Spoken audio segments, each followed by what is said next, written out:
Que Dios te bendiga, que Dios te guarde. Buenos días, buenas tardes, buenas noches. Saludo así porque hay diferentes usos horarios en todo el mundo y estoy listo para transmitir lo que creo Dios me dijo que te diga. Estamos felices. Le mando un saludo a mi querida Argentina, que mañana vuelvo a viajar para allá para estar en dos estados, dos provincias, que es Entre Ríos y Santa Fe. Así que nos vamos a encontrar ahí en esta maratón que estamos haciendo durante todo el año, donde vivimos mitad del año acá, mitad del año allá, hasta terminar estas 30 maravillosas ciudades de la República Argentina y cumplir con las 25 provincias. Así que gracias a todos, los bendigo. Y a los que estamos aquí, que han venido de todas partes del mundo, a los que se conectan a esta hora, que Dios te bendiga, que Dios te guarde y que haga resplandecer su rostro sobre ti. Muy bien. ¿Estamos listos, gente? ¿Sí o no? Sí. Muy bien. Hace unos días ocurrió cierto evento en Argentina en el cual de alguna manera se mezcló la política con la iglesia e hizo que estallaran los medios de comunicación y obviamente las redes. Lo menciono porque es de público conocimiento. La mezcla, le decimos mezcla sin hacer un juicio de valores, cuando básicamente se conoce algo como sincretismo, que es cuando la cultura secular se entreteje sutilmente con la cultura espiritual, y eso suele ser peligroso, ¿no? No digo que no se pueda, que esté mal, simplemente es peligroso cuando el sincretismo se logra filtrar. Resulta que un querido pastor, que además lo conozco, es amigo, invitó a la inauguración de su megatemplo allí en Argentina, más precisamente en el norte del país, invitó al presidente de la nación y que tampoco es un juzgamiento, a eso se dedica, en un acto claro partidario, dirigió su diatriba plagada de afirmaciones totalmente contrarias a las enseñanzas del Evangelio. Tampoco uno le va a pedir que sea un teólogo, es un político. Y entre otras cosas, el mandatario demonizó al Estado, ponderó al capitalismo como la voluntad de Dios, la voluntad divina, cuando en realidad cualquier sistema humano puede ser o de bendición o de maldición según la gestión de quienes lo están implementando. Argumentar que Dios está a la derecha, en el centro o a la izquierda es una falacia. Aclaro, yo no pretendo hacer un juicio de valores, mucho menos del anfitrión, dado que, como cualquier pastor, tiene el derecho a invitar a quien quiera a su celebración o a su congreso. Y menos un juicio de valores al presidente, porque su tarea es hacer política, no se le puede pedir otra cosa. Mi punto es que de pronto aparecieron miles de comentarios, casi millones, del tipo: esto no nos representa como iglesia, como cristianos sentimos vergüenza ajena, no todo lo que se vio es la verdadera iglesia, no todo lo que se vio ahí es lo que somos, repudiamos lo que se dijo, lo que se hizo. Y no es la primera vez que nos sucede algo similar. Para los memoriosos y los que llevamos años en este peregrinar allá en los 80, Jimmy Swaggart, quien partió a la eternidad con el Señor este pasado 1 de julio, era nuestro prócer. Nos jactábamos de tener en nuestras filas a un predicador cautivante, carismático, con buen léxico, buena dicción, excelente retórica, que denunciaba públicamente al pecado y que además era un gran músico, un orador insigne y una estrella televisiva, por si fuera poco. Tenía todas las condiciones de un rockstar, pero además ungido. Era nuestro representante, hasta que un día confesó públicamente que había solicitado los servicios de una prostituta y pidió perdón ante millones de televidentes. No sé si coaccionado, obligado o de motus propio, pero caramba, que hay que tener valor para hacer eso. Recuerdo que en aquel entonces, hablo de la década del 80, muchos cristianos salieron a despegarse de Swaggart e incluso a hacer quemas públicas de sus libros, de sus discos, diciendo: ya no nos representa, ya no tiene que ver con nosotros. Es como si de pronto desde el Salmo 51 en adelante quemáramos todos los salmos de David, porque es allí cuando él confiesa su pecado y confiesa que se había acostado con la mujer de uno de sus soldados. Y puedo mencionar otras decenas de ejemplos. Entonces, nuestro complejo de las minorías hace que continuamente estemos buscando representantes dignos. Nos gusta decir, ¿viste que se convirtió Juan Luis Guerra? ¿Viste que parece que Montaner es cristiano? Nos gusta cuando por fin parece que dejamos de ser minoría y alguien famoso nos representa. Puede ser secular, puede ser un gran predicador, lo enarbolamos como bandera, lo exhibimos y apenas muestran alguna falencia humana, que claro que la van a mostrar, sentimos la necesidad de salir a aclarar que ya no nos sentimos representados, que nosotros somos otra cosa muy distinta.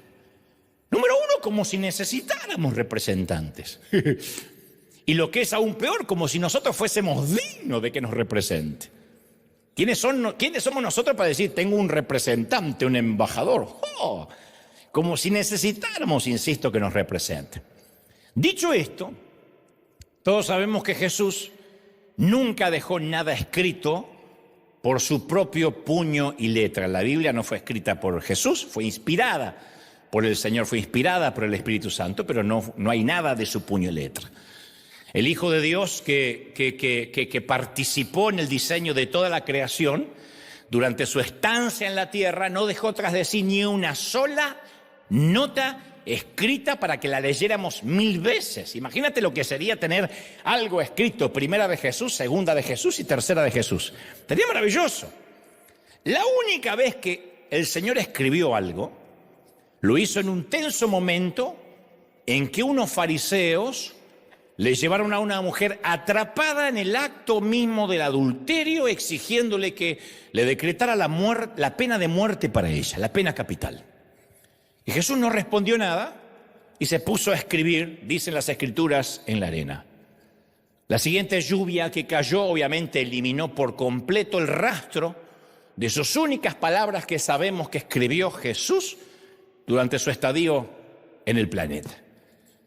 No escogió como testigo de su pluma algún pedazo de papiro, que imagínate, se podría haber conservado y venerar como reliquia, pero utilizó una simple paleta hecha con arena en la Tierra Santa, porque la meta del maestro era escribir sus palabras en los corazones de sus seguidores.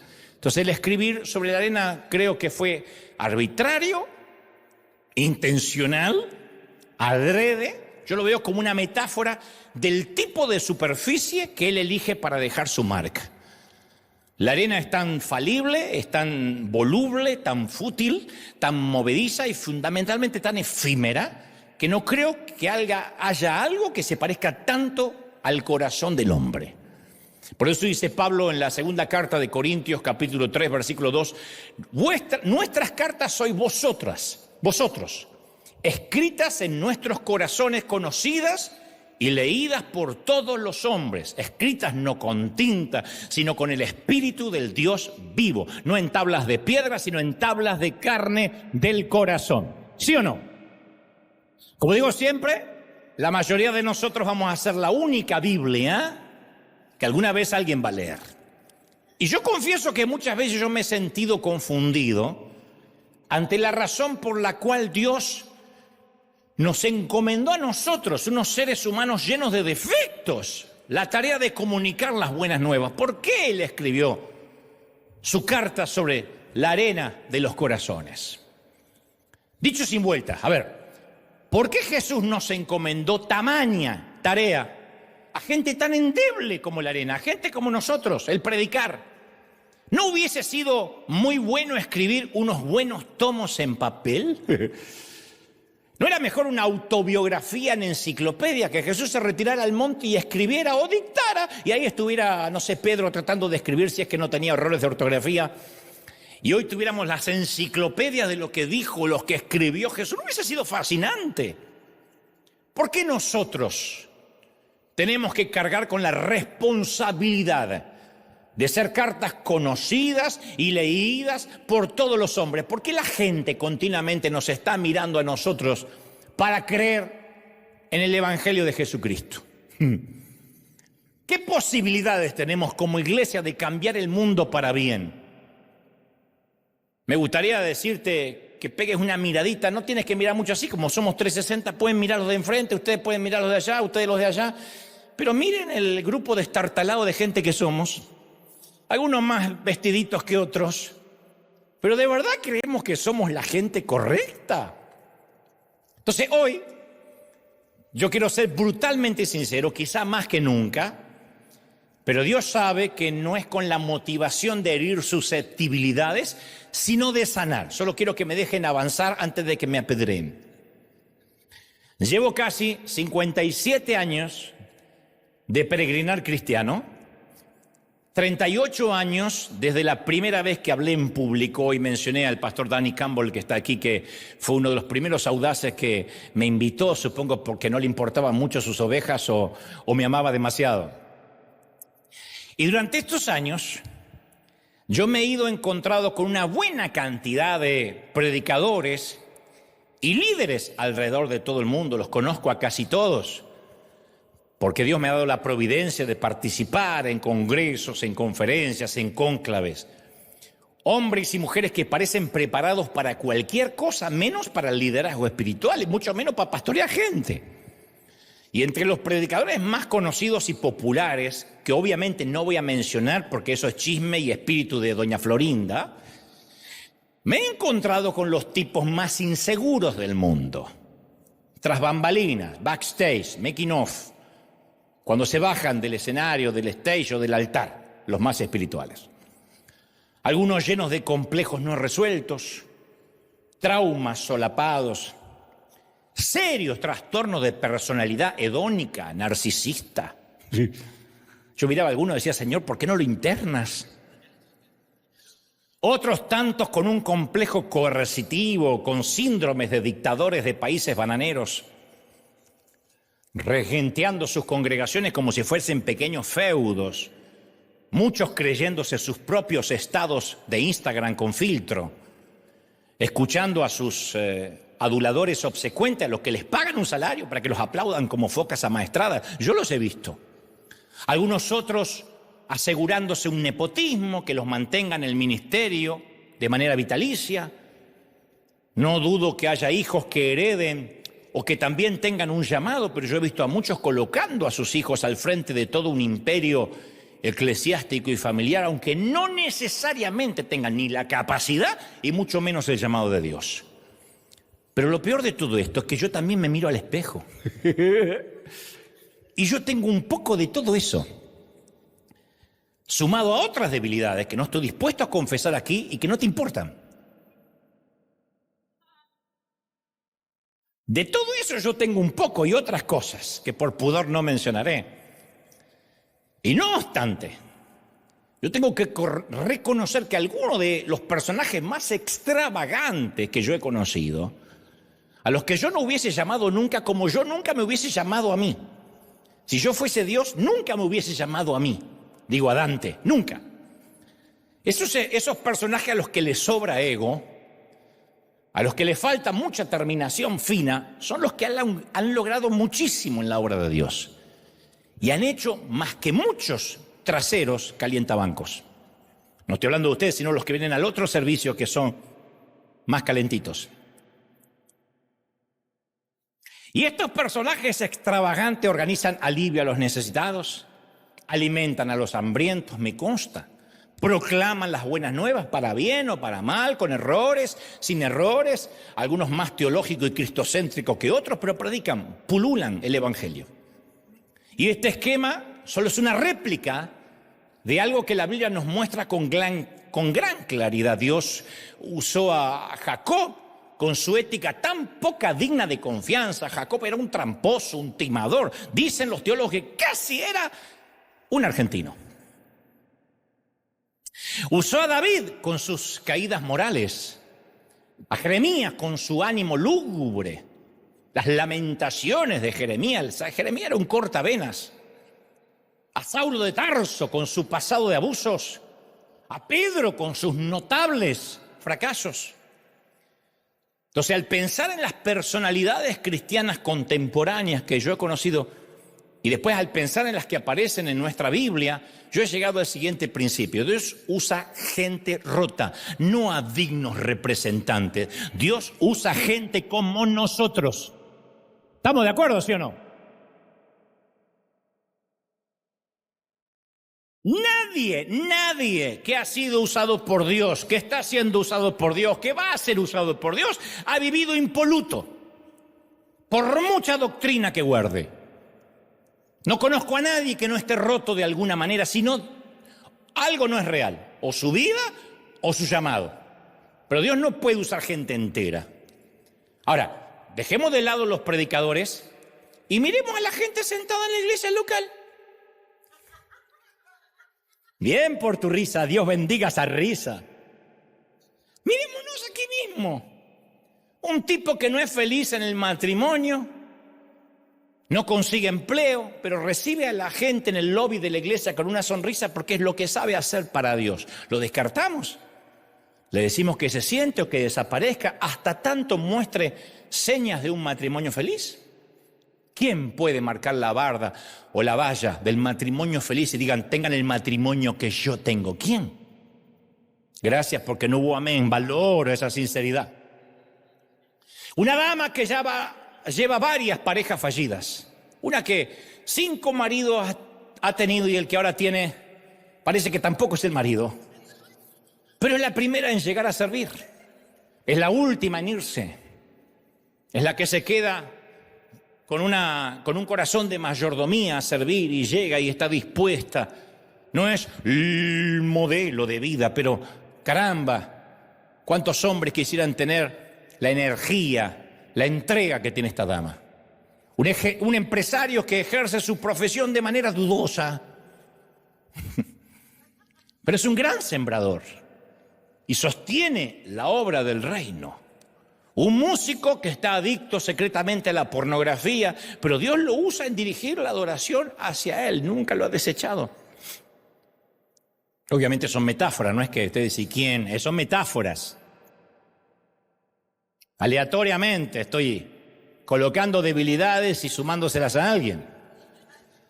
Entonces la carga del reino descansa sobre las espaldas de unos peregrinos comunes, rotos, corrientes. Nunca ha sido encomendada la gran comisión a los ángeles ni a gigantes espirituales, que es lo que a veces hacemos creer, que quienes estamos aquí es porque estamos a un nivel superior del que oye. Ahora, yo le preguntaría al Señor, ¿por qué escoger un plan que ya de entrada tenía todas las posibilidades en su contra? Eso es como escribir justamente un legado sobre la arena. Es como poner una empresa multinacional en manos de un grupito de niños de 6 años. ¡Caramba! Entonces, si la iglesia comete serios errores, es precisamente porque incluye seres humanos imperfectos que cometen errores. Ese es el enorme riesgo que Dios decidió correr al elegirnos, al otorgarnos su gracia. Y cualquiera que entre a la iglesia, cualquier iglesia buscando perfección, o no comprende la naturaleza del riesgo que Dios decidió correr, o no entiende la naturaleza de nuestra humanidad. Esto pasa tanto en los protestantes como en los católicos. Los católicos también se ponen túnicas y y uno cree que bajan un carro de fuego. ¡No! Es un hombrecito con túnica, hablando en latín. Por eso necesitamos regresar al momento en el cual Jesús le entregó la misión a sus seguidores. Jesús le da una directriz que conocemos como la Gran Comisión, en la cual nos envía hasta los confines de la tierra. Entonces, mientras los discípulos se encuentran allí de pie, Él se eleva flotando en el aire para no volver a ser visto jamás, al menos de esa forma. Me imagino a 11 discípulos estirando el cuello para mirar en las nubes mientras unos ángeles hacen una pregunta obvia. ¿Qué hacen aquí mirando el cielo? Literalmente le dijo, ¿qué hacen mirando el cielo? Que implicaba algo como, ¿qué hacen acá? ¡Muévanse! Ya está. Ahora, si Jesús no hubiese ascendido, Él podía haberse quedado aquí para siempre, ya estaba resucitado. La iglesia no tendría errores, no habría gente rota. Cuando surgieran cuestiones morales como la eutanasia, el aborto, la inclusión de género, podríamos apelar directamente a Jesús, que estaría en un trono, quizá en Washington o en otro sitio santo como Buenos Aires, y que dictara una ley. Señor, acláranos estas cosas. Sería más que un papa. más que un apóstol protestante. Pero ¿por qué Jesús pondría su santa misión en manos de gente tan destartalada y desvencijada como nosotros? Se rió un destartalado, porque, gloria a Dios, porque parece que soy el único. No dicen, ay, yo no, dijeron los fresas, ay, yo no. Sí, ¿por qué dejar todo en manos de gente tan fallada? A ver, si Jesús tiene el poder de curar enfermedades, ¿por qué no se ocupa de los macroproblemas como los terremotos, los huracanes, las guerras o quizás de todos los virus que atormentan la tierra? Y la respuesta es que Jesús rechazó esa opción desde el comienzo de su ministerio, cuando se negó a aceptar la solución mágica que le ofreció Satanás en persona en el desierto. El primer acto oficial de Jesús como adulto fue cuando en el desierto se encontró cara a cara con el acusador. Eso fue un duelo cósmico. Satanás lo tentó para que cambiara las reglas de juego. En las planicies arenosas de Palestina, más que el carácter de Jesús, estuvo en juego la libertad humana. Satanás le dice a Jesús que convierta una piedra en pan. Luego le ofrece todos los reinos del mundo y lo incita a que se arroje desde una gran altura para comprobar y corroborar la promesa de Dios de que lo iba a socorrer o sostener o impedir que se lastime. ¿Dónde está lo malo de esas tentaciones? Porque no le ofreció emborracharse, drogarse, que hiciera una orgía, que dirían, ¡wow! Por el contrario, las tres tentaciones se parecen a cualidades que uno esperaría de un Mesías. Se parecen a las cualidades de las cuales se predican en muchas iglesias. ¿Acaso Jesús no iba luego a multiplicar los panes para 5.000 comensales? Demostración mucho más impresionante. Entonces, ¿qué le costaba convertir una piedrita en pan y calmar su propio hambre? Sí iba a multiplicar piedras en panes, o peces, o panecillos multiplicados, lo que sea. También iba a triunfar sobre la muerte y a resucitar. Entonces, las tres tentaciones intrínsecamente, o sea, en sí mismas, no son malas, no fueron malas. Sin embargo, algo fundamental sucedió en el desierto que quiero que hoy comprendamos.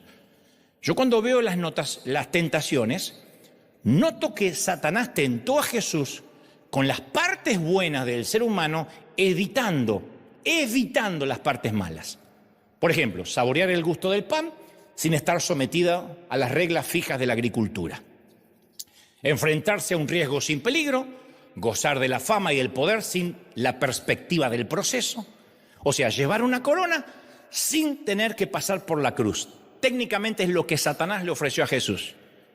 No tienes que ir a la cruz, no tienes que morir por los pecados de nadie. Yo te doy todo el poder, toda la fama, tienes la protección, puedes hacer milagro, puedes ir a la corona, a por la corona sin pasar por la cruz. Esa tentación que Jesús resistió es la que muchos de sus seguidores a veces no podemos resistir. A Jesús le hubiese bastado decirle sí al diablo para que en lugar de escribir la gran comisión sobre la arena movediza de los hombres y mujeres rotas, la escribiera sobre su propio poder.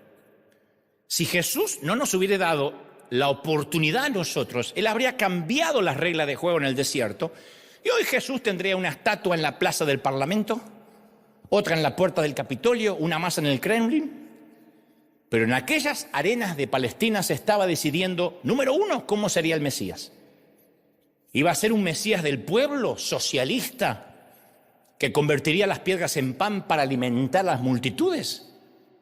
Iba a ser un Mesías de la Torá, erguido majestuosamente en el elevado pináculo del templo. Iba a ser un Mesías rey que gobernaría no solo en Israel, sino sobre todos los reinos de la tierra. En resumen, Satanás le ofrecía a Jesús la oportunidad de ser el Mesías que en el fondo todos soñamos que sea. Es como que no entendimos lo que pasó en el desierto con Satanás. Nosotros a veces queremos que un Mesías haga que los gobiernos sean más íntegros. No va a pasar. Porque o es mentira lo que pasó en el desierto o es mentira todo lo que dice Apocalipsis. Oramos al Señor para que nuestros gobiernos sean más equitativos, que dejen de promover leyes que nos ofendan. Pero Jesús nunca dijo que su misión era cambiar los gobiernos de esta tierra, o que iba a mejorar nuestra economía terrenal, o que Él iba a poner un gran ministro de Economía para que a la iglesia le fuera bien. El salmista hizo esta pregunta: si fueran destruidos los fundamentos, ¿qué va a hacer el justo? Y algunos cristianos pensamos que hay que meter muchas leyes santas en el Congreso, que hay que hacer que la nación se vuelva a Cristo. ¿De verdad pensamos que para tener un renuevo, un avivamiento, necesitamos una reforma legislativa? Mirando la historia de la iglesia, ¿no es exactamente al revés? Jesús atrajo a los personajes más desagradables, a los parias morales. Él vino a buscar a los pecadores, no a los justos, nos vino a buscar a nosotros. Nos dio una oportunidad, nos dio gracia, ¿sí o no? Entonces, ¿por qué Jesús nos enfocó en cambiar el imperio romano? No nos olvidemos que cuando lo arrestaron, los que pidieron su muerte no fueron los políticos mundanos, sino los religiosos. Entonces, cuando la iglesia trata de unirse al Estado, tiende a ejercer el poder en lugar de dispensar gracia. Y cuando la iglesia se pone a fijar las reglas para el resto de la sociedad, deviene en lo que llamamos fundamentalismo. Pero no estar muy complicado. El proyecto de hacer descender el cielo a la tierra siempre tiene como resultado el hacer subir el infierno a la tierra. Como dijo una vez, el Estado puede cerrar los casinos los domingos, podemos orar para que Trump haga que los casinos, Las Vegas cierren los domingos, sí, pero no va a obligar a la gente a congregarse. ¿Puede arrestar el gobierno, el Estado a los racistas? Sí, pero no puede curar el odio, mucho menos enseñarles amor. ¿Puede el gobierno, el Estado, dictar leyes que prohíban el divorcio? Claro que sí, pero no puede obligar a nadie, a ningún cónyuge, a amarse. ¿Le puede otorgar subsidios a los pobres? Sí, pero no puede obligarles a los ricos a mostrar compasión, solidaridad y justicia. ¿Puede prohibir el gobierno el adulterio? Sí, pero no va a poder prohibir la lujuria secreta. ¿Puede prohibir el robo? Sí, pero no la codicia. ¿Puede favorecer la moral? Sí, pero no la santidad. Por eso tenemos que estar menos preocupados por lo que sucede dentro de las paredes de la Corte Suprema o el Senado y más preocupados por lo que sucede en las paredes de nuestra iglesia, porque de aquí vendrá el cambio. Alguien tiene que creerlo, ¿sí o no? Entonces, diré esto una vez. La renovación de la espiritualidad de nuestros países nunca va a descender desde la cumbre del poder hacia abajo. Trump no va a traer un avivamiento. Ni Biden, ni Obama, ni Washington resucitado. Pretender que Milei, Bukele, Trump o Claudia Sheinbaum llenen el poder legislativo de moral es un sueño de fantasía. A lo mejor pasa, a lo mejor no, pero no va a ser inducido por Dios. Lo siento por los salvadoreños que me están mirando con ganas de apedrarme. Soy amigo de Bukele y lo siento por los mexicanos, los argentinos, pero no va a pasar. Dios nunca prometió poner un Mesías en el gobierno. Nunca. Son políticos, buenos, malos, mediocres, menos buenos, menos malos, comparado con el otro mejor, roba menos, etcétera, etcétera. Lo mismo aquí, si creemos que en la Casa Blanca o en el Salón Oval, quien esté va a definir el futuro de la iglesia. No se puede predicar o extender un reino desde el poder, sino desde el amor, desde la gracia y de la libre elección. ¿Estamos de acuerdo, sí o no? Entonces, la tentación en el desierto pone al descubierto una profunda diferencia entre el poder de Dios y el poder del enemigo. El diablo tiene el poder de coaccionar, de forzar a la obediencia. Y si uno no quiere obedecer, te hacen obedecer con gases lacrimógenos, con esposas, como sea. No con la mujer, con esposas. Y por lo general los políticos han aprendido mucho de ese poder coercitivo. Y en ocasiones la iglesia también genera sus propios dictadores. La historia habló de los más graves. Jim Jones se llevó a toda su congregación a una isla de Guyana y los envenenó en una Santa Cena. Por cierto, tenemos Santa Cena en 2 domingos, los espero. No me acordé. La toman todos juntos a la vez, ¿eh? David Koresh los incendió a todos. Ellos entendieron cómo se manipulaba el poder. Y otros que quizás no matan a sus seguidores, pero les asfixian el alma, diciéndoles lo que pueden hacer, qué iglesias visitar, qué música escuchar y hasta con quiénes pueden casarse porque los tiene que aprobar el líder o el pastor. O son disciplinados públicamente porque pecaron. No, no son disciplinados los que pecaron, son disciplinados los que se les descubrió que pecaron. Todos pecan. Conocí congregaciones cuyos miembros tienen que pedir una carta de permiso si quieren visitar otra congregación. Y si se quieren ir de todo, carta de traslado, como si fueran ganado de exportación. Te mando 4 ovejas, y van para allá. Entonces a veces la iglesia suele tomar prestados los instrumentos de manipulación políticos. Y cuando me vuelvo a mirar al espejo, me doy cuenta que la iglesia es así. ¿Por qué?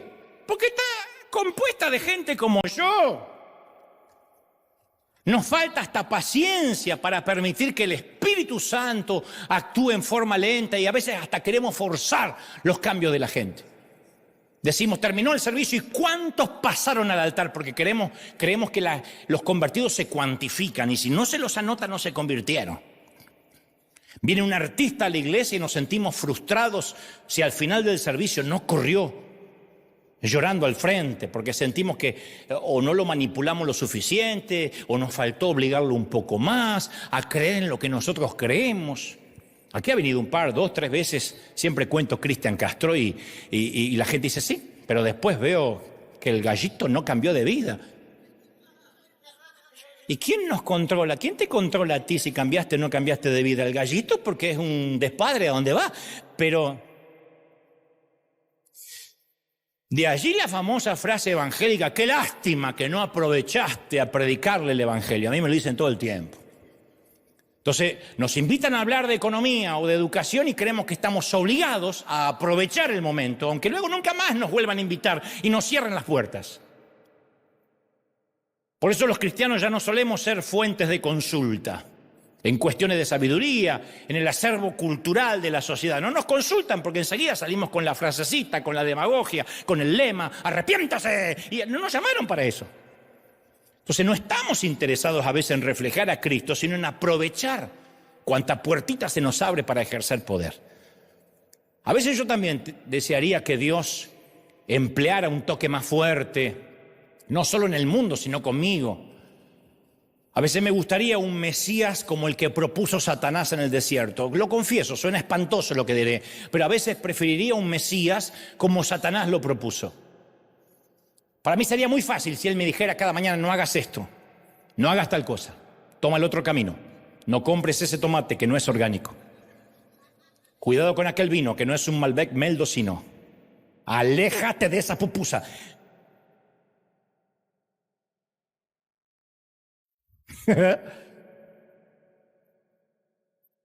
Ese mexicano te está mintiendo, pica. Muchos creen que eso es ser cristiano. ¿Sabe cómo le llaman? Estoy buscando la voluntad de Dios. No, quiero un genio de la lámpara. Un Mesías que no le permita equivocarse. Y también nos gustaría que Dios asuma un papel más activo en los asuntos humanos. ¿Cómo no? Si Dios simplemente, yo me lo he preguntado un montón de veces, porque ahora funjo como abogado del diablo por un rato. Hago las preguntas incómodas que todos se hacen, nada más que yo las digo acá. De todas maneras ya tengo los amigos y los enemigos que supe conquistar. Si Dios simplemente hubiese extendido la mano para quitarle el poder a Stalin, a Mussolini, a Hitler, a Noriega, a Franco, a Stroessner, Pinochet, Videla, Castro, Saddam Hussein, ¿cuántas vidas se hubiesen salvado? ¿Por qué no lo fulminó? ¿Cuántas veces hemos dicho, Señor, qué te cuesta? Un infarto y ya.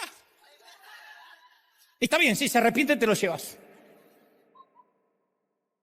A todos nos gustaría un Dios metido en una lámpara que uno pueda frotar cada mañana y decir, Señor, te pido, Señor, en el nombre, ato a Trump para que deje de hacer redada en el nombre del Señor, que no se pueda levantar, que le agarre un dolor acá.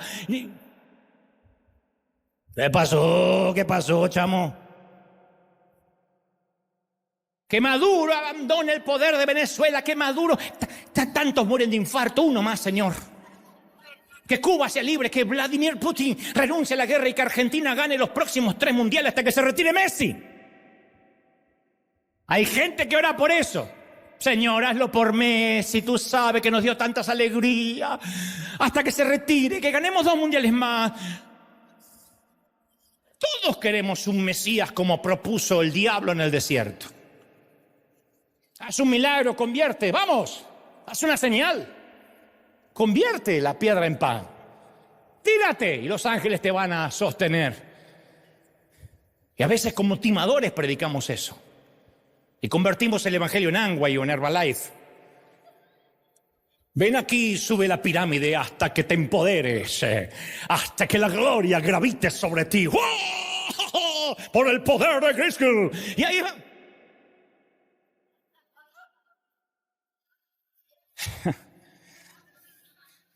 Esto va a salir al aire.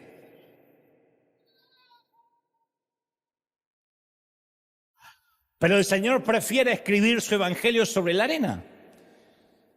Y en lugar de aplastar el mal con su fuerza divina, en lugar de imponer justicia y destruir a los injustos, en lugar de establecer la paz mediante un gobierno terrenal perfecto, optó por confiar en la gente rota, llenándola de su Espíritu Santo. Me fascina ese trueque.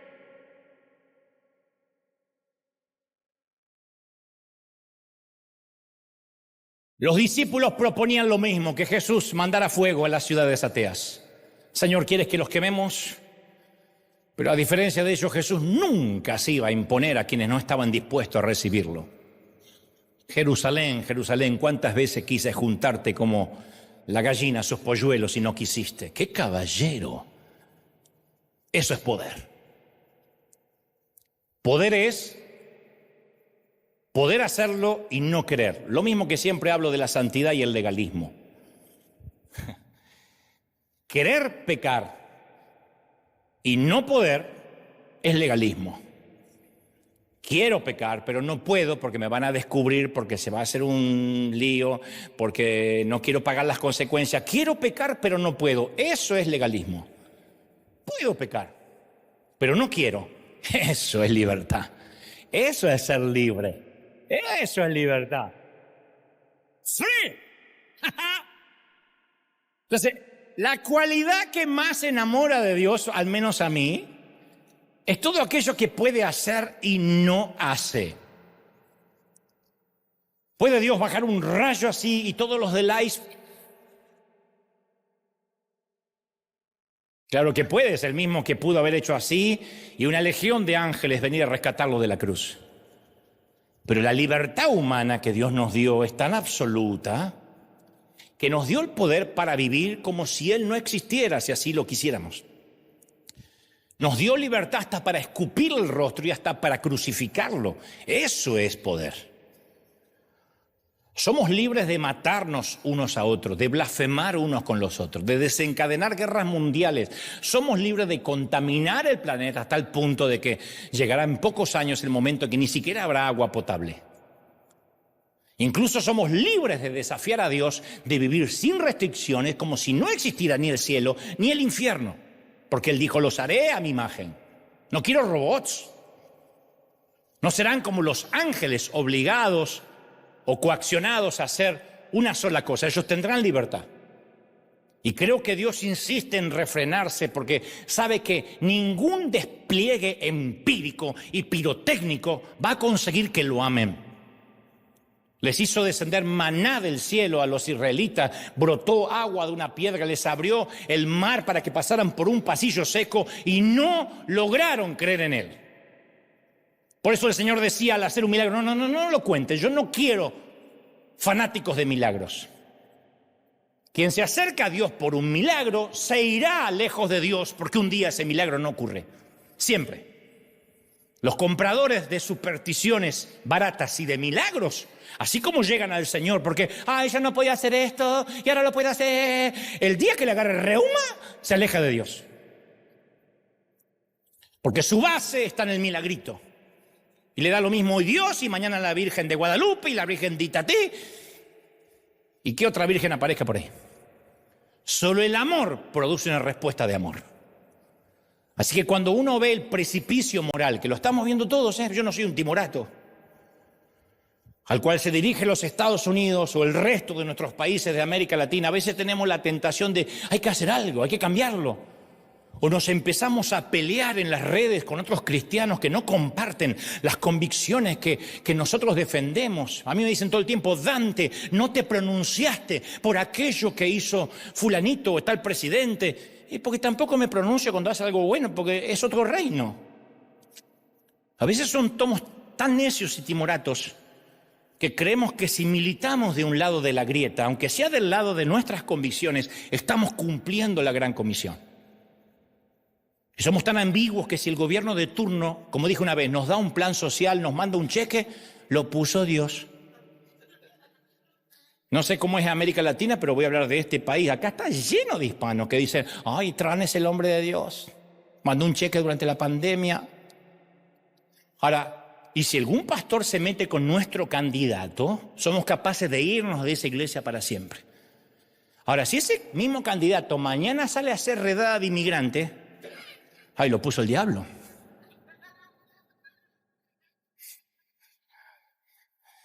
No lo puso ni uno ni el otro. Todos los reyes, todos los gobernantes son permitidos por Dios para que se cumpla y elevemos la mirada al cielo y nos alegremos cuando estas cosas pasen.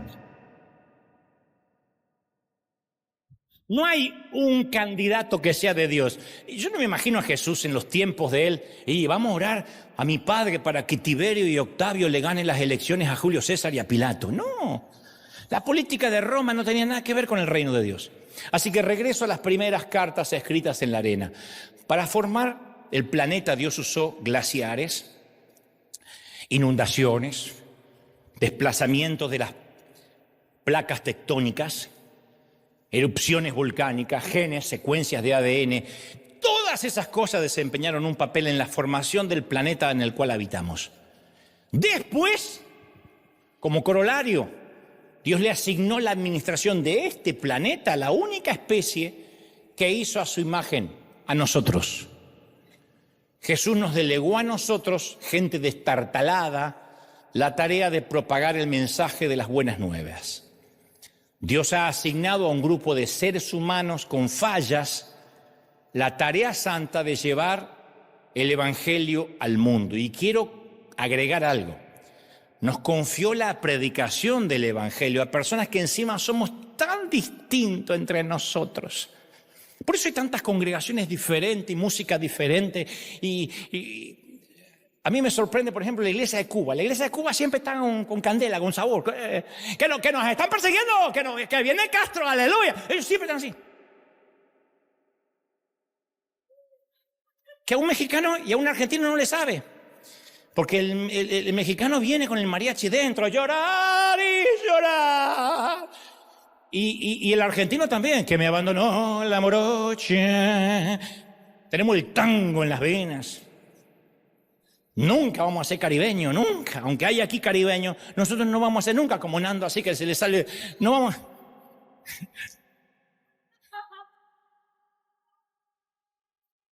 Una vez en Corea vi cómo oraban los coreanos. No oran como nosotros, Señor Jesús, te pido que me bendiga. No, el coreano hace.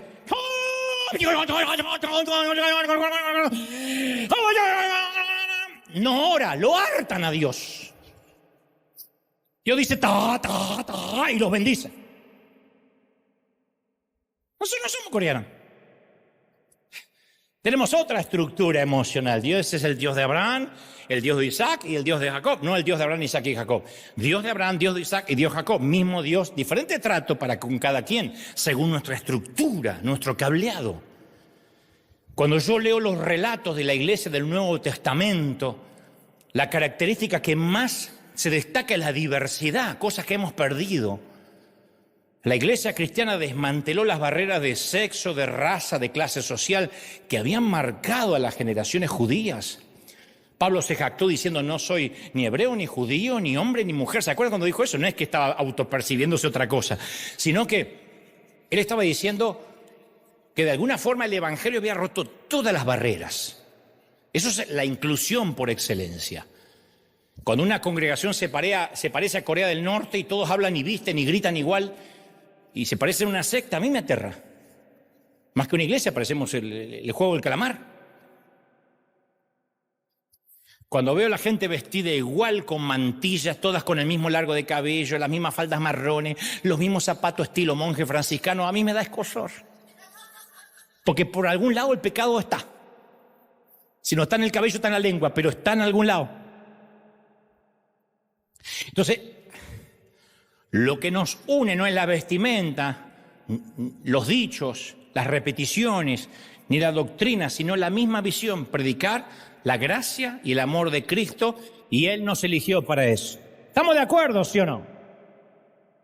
La gracia nos une. Y en esto conocerán que sois mis discípulos, que os améis unos a los otros y que amemos a Dios con corazón, mente, alma, fuerzas. Por eso regreso al principio del mensaje. Además de Jesús, en esta tierra nadie nos representa. No hay por qué avergonzarse, ni para bien ni para mal. Nadie está en calidad de representante. Yo no los represento a ustedes, ni quiero, ni voy a subir a la cruz por ustedes. Porque ustedes tampoco morirían por mí. Y que esto quede claro para nuestra salud mental, espiritual y emocional. Todos los pastores, apóstoles, líderes, obispos, o aunque se hagan llamar mañana súper ungidos, nos van a decepcionar. Es bíblico.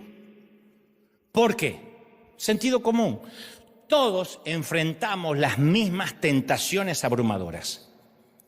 A todos nos han herido y a todos nos han lastimado. No es ungido aquel que nunca fue herido. A todos nos cuesta trabajo perdonar.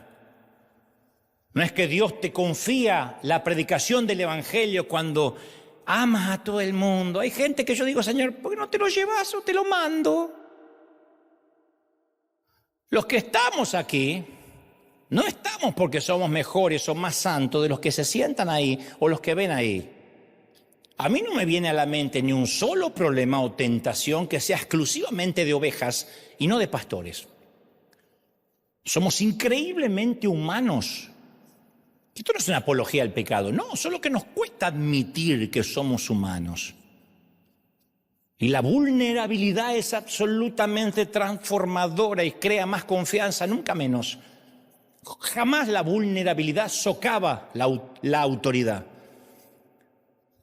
Puede que yo sea el predicador más antihéroe que jamás haya existido, el que más habla de sus errores. A mí nunca nadie me faltó el respeto por eso, todo lo contrario. La gente está quebrantada, está sufriendo, tiene vidas reales y un mensaje que desde el púlpito, desde el stage, llega sin identificación y empatía, profundiza la vergüenza del que vino. Es un bendito alivio cuando un pastor confiesa su humanidad. Pero a veces nos asusta ser transparentes y yo lo entiendo, en algún punto lo entiendo, porque no todas las congregaciones son maduras para un líder sincero, no todas se la aguantan. Algunas prefieren depositar sus expectativas en simples y pequeños hombrecitos, pero eventualmente les va a fallar. Pero como algunos prefieren el Mesías que propuso Satanás en el desierto, también prefieren predicadores infalibles. Entonces no podemos salir a decir, no, tal pastor no nos representa, porque todos nosotros somos el peor desastre jamás reunido.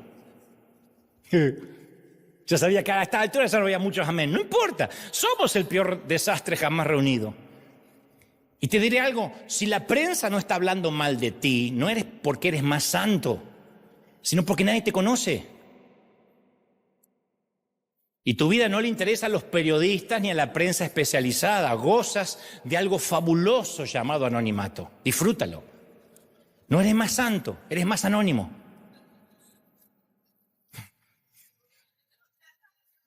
Es como cuando decíamos nosotros de jóvenes, nosotros en nuestro tiempo en la iglesia, cuando éramos jóvenes, pecábamos menos, éramos más santos. No, teníamos menos recursos. Todos pecábamos, pero no había tantos recursos para pecar. La única diferencia es que si tú eres anónimo y tienes un desliz moral, no le interesa a nadie a excepción de tu pareja o tu cónyuge. Pero si lo tiene el hombre que está en televisión, entonces noticia global. Es la única diferencia.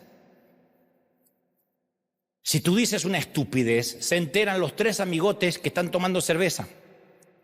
Pero si lo dice el pastor, se enteran sus amigotes y millones de personas en las redes.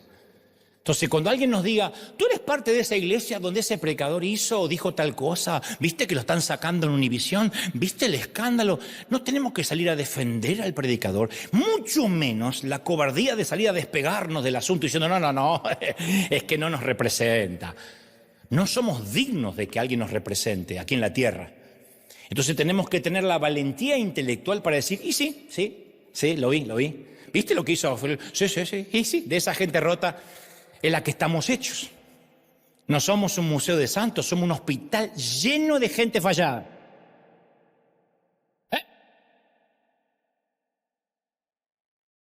No, pero viste que aquel pastor lo que dijo, qué vergüenza. No, qué vergüenza si conociera mi vida. Así que cuando quiera puede ser bienvenido porque aceptamos cualquier cosa nosotros. En el reino puede convivir gente como Yesenia, Jiménez, Ledesma, Ronnie, Benny, Cash, Rudy Maldonado, Dante y Marco, porque está más que claro que Dios ama y usa a todo mundo. Dios usa a todos, ¿sí o no? Eso va a hacer que la gente quiera venir a nuestro hospital. ¿Quién quiere ir a un hospital donde la gente entra y se jacta de ser sana? ¿Por qué iríamos a un hospital para mentirle al médico?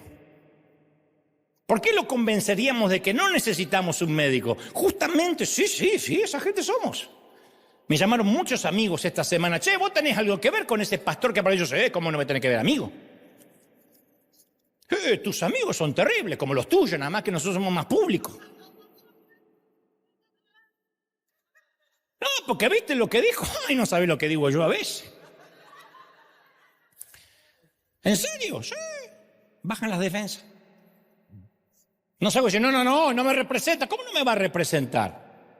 Es más, me representa muy bien, porque yo estoy tan destartalado como esa gente. Entonces no hay que adoptar el papel del Salvador ni del Mesías, para los cuales estamos muy mal equipados. No somos responsables del testimonio de nadie. Todos vamos a decepcionar. Y te profetizo algo, yo voy a decepcionar a mis hijos. Como mis padres me decepcionaron a mí. Como tú vas a decepcionar a tus hijos, aunque ahora digas, no, yo soy excelente mamá, voy a hablar con tu hijo dentro de 30 años y vas a ver. Nadie se recibe de padre para después ser un buen padre o buena madre. Haremos lo mejor, no me cabe la menor duda. Pero siempre ellos tendrán una factura que pasar. No estuviste, no me escuchaste, o eras muy permisiva o muy permisivo, o eras muy radical, o no me dejaste, o no me hablabas, o sí hablabas, o trabajabas mucho, o trabajabas poco, o me faltaron cosas, o me faltó tiempo, siempre. Esa es la gran aventura de vivir. Y te digo algo más, tus hijos decepcionarán a tus nietos. Pero nos han adoctrinado con la creencia de que no hay que decepcionar a nadie. Eso es una carga que los humanos no podemos llevar. Las apariencias, vender una imagen, eso está bien para Instagram, para TikTok, pero no para la vida real. Hay tanta presión por agradar que reconfiguramos nuestra personalidad para tratar de encajar con todo el mundo, y eso no va a pasar. Ni Dios puede hacer que lo ame todo el mundo. Como digo siempre, mientras que hace descender lluvia, algunos maldicen por la inundación, mientras que otros agradecen por los campos. Una vez Juan Carlos Ortiz, nuestro fundador, me dijo, el día que decidas con quiénes vas a tener éxito, ese día también estás decidiendo con quiénes vas a fracasar. Y Jesús decidió tener éxito con los pecadores y fracasar con los religiosos, los ejecutores de la ley, que representaban el legalismo en todo su apogeo. Eran quienes colaban el mosquito y se tragaban el camello, pero siempre querían dejar claro que Jesús no los representaba, no nos representa. Ese no es el Mesías que estuvimos esperando durante años. No es el Mesías que hablaba Moisés, no. Claro, no soportaban a un Mesías que coloreaba por fuera de las líneas. Para ellos todos debían mantenerse dentro de los rígidos requerimientos de su religión visca, miope y legalista.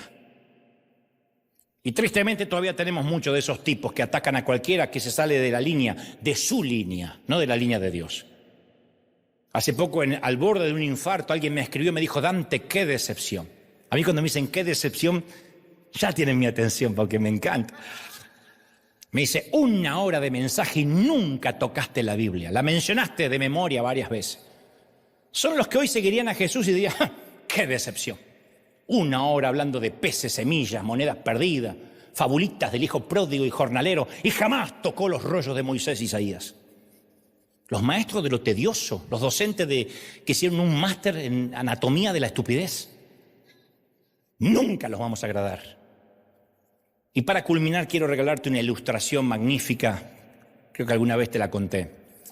Un pastor capitalino de ciudad fue enviado por su organización a pastorear una iglesia rural en un pequeño pueblo. Y cuando llegó se dio cuenta de la falta de sofisticación cultural que tenía aquella comunidad. Era gente playita, intelectualmente. Y como si fuese poco, la orquesta improvisada de la escuela primaria donde empezó a asistir su hijo intentaba tocar la 9ª sinfonía de Beethoven, que es una de las más complejas del compositor, lo dicen los propios músicos. Y este pastor, criado en la ciudad, decía: Beethoven se debe estar revolcando en la tumba cada vez que oye a estos alumnos, incluyendo mi hijo. Así que un día, harto de escuchar los torpes intentos de los alumnos por ejecutar la sinfonía, encaró al profesor de música. Le dice: ¿para qué coloca sobre estos pobres niños la terrible carga de tratar de interpretar lo que Beethoven tenía en la mente cuando compuso su sinfonía? Es más, le digo, ni siquiera la Sinfónica de Londres podría lograr la perfección de Beethoven. Y la respuesta del profesor pueblerino lo dejó atónito. Le dice: sí, ya sé, yo no lo hago por los alumnos. Ni en sueños estos chicos van a lograr tocar a la perfección. Y menos la 5ª Sinfonía de Beethoven. Pero la orquesta de nuestra escuela primaria les va a dar a algunas personas de este pueblo el único encuentro que van a tener con la 9ª Sinfonía de Beethoven que jamás van a tener en su vida. Estos campesinos, granjeros, gente sin cultura, sin preparación académica, muchos de ellos analfabetos, van a venir a escuchar a sus hijos. Y aunque muy lejana a la perfección, va a ser la única manera y la única vez en su vida que escucharán algo cercano a la música clásica de Beethoven. Esta gente jamás en su vida va a escuchar una sinfónica, un teatro, ni tendrá acceso a la cultura musical. No van a ir nunca a Broadway. Yo les doy la oportunidad de acercarse lo más posible a lo que Beethoven tenía en mente. Y me recuerdo a mí mismo esta analogía cada vez que veo un predicador que no me agrada, o que invitaron a un presidente a una iglesia a hacer su retórica, o no comparto el griterío y el emocionalismo que ciertas congregaciones muestran. Y a veces tengo ganas de escribir en mis redes: la iglesia de fulanito me avergüenza, no me siento representado. Pero aunque los humanos nunca logremos lo que el gran compositor tenía en mente, esos sonidos son oídos en la tierra. Los predicadores, quienes nos congregamos, somos los torpes músicos de la primaria. Todos rotos, ¿eh? Algunos disimulamos un poquito más, intentando acercarnos a la 5ª Sinfonía del cielo. Algunos ejecutan un gran violín, otros una flauta dulce, otro un címbalo, una pandereta. Por sí solos ya somos un desastre. Ninguno de los predicadores ni pastores, sé que lo van a desmentir, pero ninguno hemos sido elegidos por nuestra capacidad, por nuestra santidad, por nuestro precio que pagamos o por nuestro talento. Pero nos guste o no, somos los instrumentos desafinados que Dios utiliza y es lo que hay. Es lo que hay. Es lo que hay, ¿o no? Es lo que hay. Esto es lo que hay. Juntos y cada uno a su manera hacemos el intento de acercarle a la gente algo parecido a la melodía del cielo. La iglesia, sus predicadores, seguiremos siendo los torpes músicos, insisto, que intentamos interpretar lo que tenía en mente el Señor cuando escribió su partitura con sangre. Yo estoy consciente que por lo general la mayoría de las iglesias a veces ofrecemos más entretenimiento que adoración, más uniformidad que diversidad, más exclusivismo que programas de extensión, más ley que gracia. Pues somos humanos. No creo que alguien se levante a la mañana y diga, hoy voy a ser hereje y llevaré a varios al infierno. Eso no ocurre. Pero esta iglesia imperfecta, incluyendo a tu pastor aún más imperfecto, es el noble intento del gran profesor de hacernos oír la melodía perfecta de su obra. Es su gran tesoro en vasos de barro. Tesoros en vasos de barro. ¿Pudo haber delegado su partitura en ángeles? Claro, pero nos prefirió a nosotros. Por eso recuerda que la iglesia perfecta no existe, porque tanto el pastor como la gente que la integra está compuesta por gente como tú y como yo. Y como digo siempre, si la encuentras la iglesia perfecta, la friegas porque llegaste o llegué. No exijas perfección cuando tampoco la puedes ofrecer. Esto vale para las parejas y para cuando buscamos iglesia. No exijas perfección. ¿Saben cuántos muchachos andan buscando la mujer perfecta? Oh, el Brad Pitt ungido anda buscando la mujer perfecta. Y yo le digo, ¿te miraste al espejo? No, porque uno sale a buscar allá arriba. Y las chicas también, ay, yo quiero, ay, ese hombre soñado. ¿Te viste, mija? Ternura. No estoy hablando de haciendo un juicio estético, ¿no? La belleza es relativa. Estoy hablando de ¿qué podemos dar de perfección para exigirla? Esto, te guste o no, en esta tierra es lo más cerca que vas a ver o vas a estar de la perfección. La iglesia de Cristo está talada. Y hoy ante testigos quiero volver a prometerte algo. Es de lo único que estoy seguro que voy a poder cumplir. Yo voy a decepcionarte, tenlo por seguro. El día que predique algo que no estés de acuerdo, yo no puedo predicar todo y que todo el mundo esté de acuerdo. Porque estaría insultando tu inteligencia, tu sentido común, tu discernimiento. Un día voy a decir algo, aunque yo siempre trato de decir lo que creo Dios me dijo que diga, pero insisto, creo que Dios me dice que diga. A veces puedo ponerle algo de mí, y como todo chef tengo los ingredientes correctos, pero puedo ponerle algún condimento de más o de menos y eso va a hacer que alguien se ofenda. El día que decidas creer un chisme o un rumor acerca de mi vida, siempre hay lenguas viperinas diciendo y un día vas a decir creer algo. El día que quieras pedirme una foto y yo te diga que estoy cansado y siga de largo. El día que, según tu barómetro espiritual, yo no del ancho de la santidad que buscas, el día que no te gusta cómo me he visto, o el día que simplemente te hartes de oírme y decidas que River ya no es lo que era antes. Yo estoy consciente que eso podría ocurrir. No somos un billete de 100 para gustarle a todo el mundo. No importa cuánta fidelidad y excelencia o ética de trabajo yo pueda demostrar, algún día alguien dirá, no, ya no es el mismo. Yo lo conocí en la catedral, era más humilde. Yo estoy parado acá hace 17 años, he predicado casi 1000 mensajes, sin faltar un domingo, he venido enfermo, con fiebre, sin dormir, viajando desde la otra punta del globo, y hace poco alguien me dijo, fui hace 2 domingos a River y predicó Marcos Witt. ¿No que no ibas a faltar? ¡Qué decepción!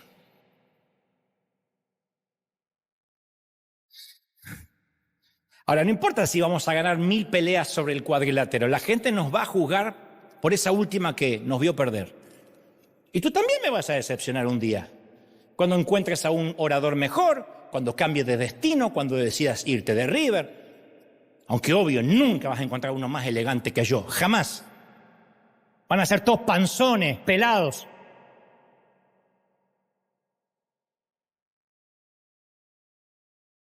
Pero no pidas perfección cuando tú tampoco puedes ofrecerla.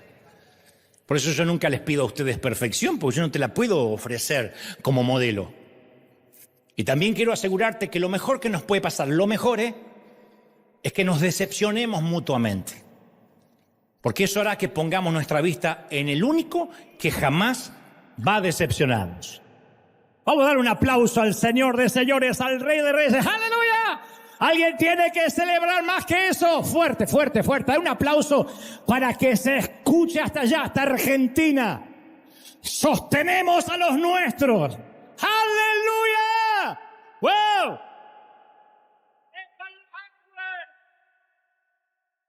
¡Vamos, vamos, vamos! ¡El Rey está en la casa! ¡Wow! ¡Impresionante! ¿Pueden sentirlo, sí o no?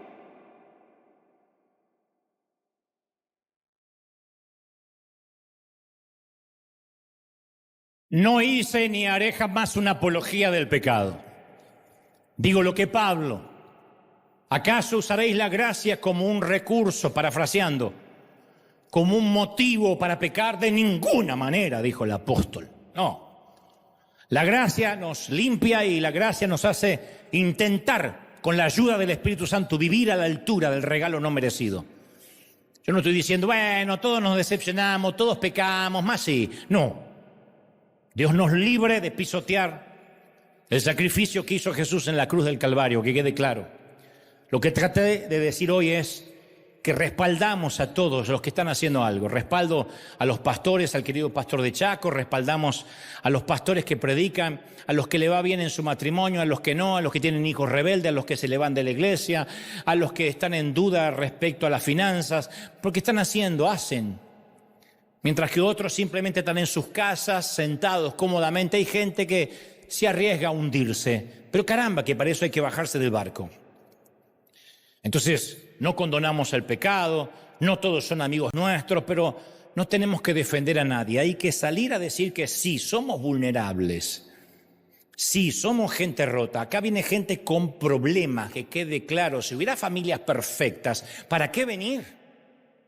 Si todo el mundo estuviera sano y gozara de preciosa salud, ¿para qué venir? Ni hablar si todos fueran santos. ¿Para qué venir a buscar palabra? Necesitamos encontrarnos con la gracia a diario y decir, Señor, este soy. Eso no es baja estima. Eso es saber quién uno es. A partir de ahí Dios se empieza a glorificar. Y te sienta en mesa de grandes y te bendice y te da favor. Porque Él no comparte su gloria con nadie. Y como digo siempre, Él no desaprueba el orgullo. Él no sugiere que no tengas orgullo. Él le repugna el orgullo. Aborrece Jehová al petulante, al orgulloso. Y cuando uno dice, Señor, este soy, y se presenta vulnerablemente ante Dios y ante la gente, el límite es el cielo. Porque todo lo que hace, el crédito se le lleva a Dios.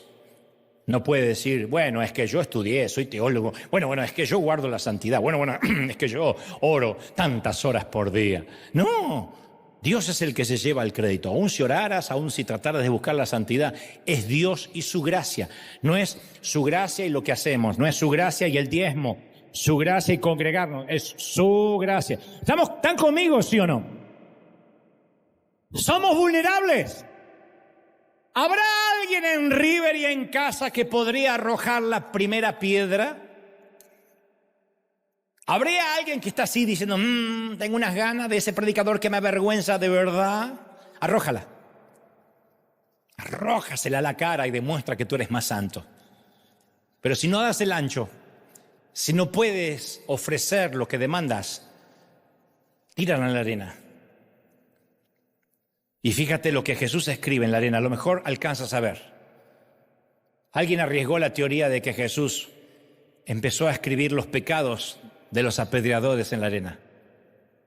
Y dijo, fulanita, mucha falda larga, mucha santidad, lengua de víbora. Menganito es el que tiene la tierra más grande. Vive mirando traseros ajenos. No se le pierde uno. Lujurioso. Anotó en la arena los pecados sabiendo que la próxima lluvia los iba a llevar. Algunos arriesgan eso. No lo sé, no haré una doctrina y un dogma, pero digo, a mí me encanta pensar de que el Señor, cuando nos ponemos a señalar, nos desnuda y nos dice, ¿de verdad? Esto lo saben los papis, como dije el domingo pasado, las mamis. Tú no permites que un hijo avergüence a otro. Cuando ves a dos hermanitos peleándose, saca lo peor de un padre, ¿no? ¿De verdad? Cuando uno insulta al otro, ¿de verdad? Porque tú no estás en posición de mirar al otro. El Señor es muy celoso con eso. Defendamos a los nuestros, no nos avergoncemos, pase lo que pase. Claro que hay servicios que yo no puedo ver, hay predicadores que yo no tolero por mi sentido común, pero no porque no se van a ir al cielo, porque no son santos, porque digo, este no me gusta. Son gustos. Y Dios no tiene problema con las preferencias religiosas. Si nos gustan las pantallas, los bancos duros, las sillas más mullidas, si nos encanta una orquesta con brases y trompetas o una banda de rock, Dios no tiene problema con las liturgias. El problema es cuando hacemos de las liturgias una doctrina. Y cuando decimos lo que nos gustaría que Dios dijese. Y cuestionamos al que es diferente a nosotros y a veces es cultural la diferencia, nada más. Dios nos ama como somos, rotos. ¿Aceptamos el amor de Dios y la gracia del Señor? ¿Sí? Vamos, levanta tu mano al cielo conmigo. Padre, gracias por este momento. Gracias por este tiempo. He transmitido lo que creo me has dicho que diga. No he omitido ni he quitado ni he agregado a lo que creo que es tu revelación. Te amamos, Señor. Te exaltamos. Pedimos una doble porción de tu Espíritu sobre nosotros ahora. Todos orando, todos. Levanta las manos y te puedo guiar en oración y decir que juntos oremos para pedir perdón por haber juzgado muchas veces, por haber señalado a los que creíamos no daban la talla, por habernos puesto en jueces. A veces me da vergüenza, yo he sido muchos años así. Hasta que un día Dios usó su método de desnudarme y me sentí tan torpe. Señor, tu gracia nos basta. Levanta tus manos, adora al Señor. Llena nuestro templo, llena nuestra vida, llena nuestro ser con tu gracia, con tu misericordia, con tu amor. ¡Uy!